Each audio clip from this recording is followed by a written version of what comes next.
పెద్దపల్లి జిల్లా గుంజపడుగు గ్రామంలో సిబిఐ అధికారులు పర్యటించారు. రామగిరి మండలం కల్వచెర్ల వద్ద 2021 ఫిబ్రవరి 17న హైకోర్టు న్యాయవాదులు గట్టు వామన్రావు, నాగమణి దంపతుల హత్య జరిగింది. ఈ కేసులో ఇదివరకే 7 నిందితులు జైలుకు వెళ్లి బెయిల్పై బయటకొచ్చారు.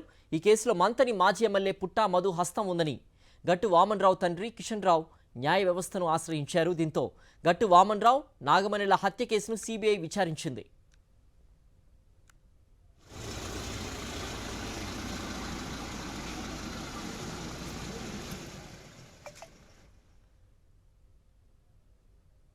సిబిఐ విచారణలో తమకు న్యాయం జరుగుతుందని ఆశించారు వామన్రావు తండ్రి గట్టు కిషన్ రావు.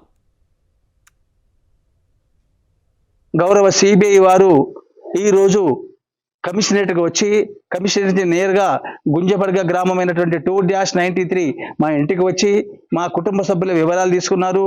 వివరాలను చెప్పడం జరిగింది. సహాయ శాఖలలో అందించాము. అక్కడి నుంచి మమ్మల్ని తీసుకొని మంథిని కూడా వెళ్ళడం జరిగింది. మంథిని కోర్టుకి వెళ్ళాము.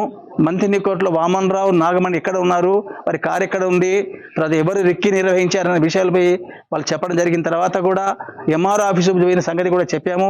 అక్కడి నుంచి వారు మమ్మల్ని ఏనాడైతే 17/2/2021 నాడు వామన్రావు దంపతులు ఘోరంగా హత్యగావింపబడ్డారో ఆ ప్రదేశం కూడా సిబిఐ వారు తీసుకుపోయినారు. ఖచ్చితంగా పుట్టమధు చేయించిన హత్య, పుట్టమధు వెనక ఎవరున్నారు, పుట్టమధు భార్య ఉదరి సత్యనారాయణ తదితరులు ఎవరైతే ఉన్నారో వాళ్ళందరూ ఇన్ఫార్మర్గా వివరించిన వాళ్ళు కూడా అందరూ బయటికి రావాల్సిందే. ఈ విషయంలో సిబిఐ వాళ్ళు ఖచ్చితంగా మాకు న్యాయం చేస్తారు నమ్మకం ఉంది.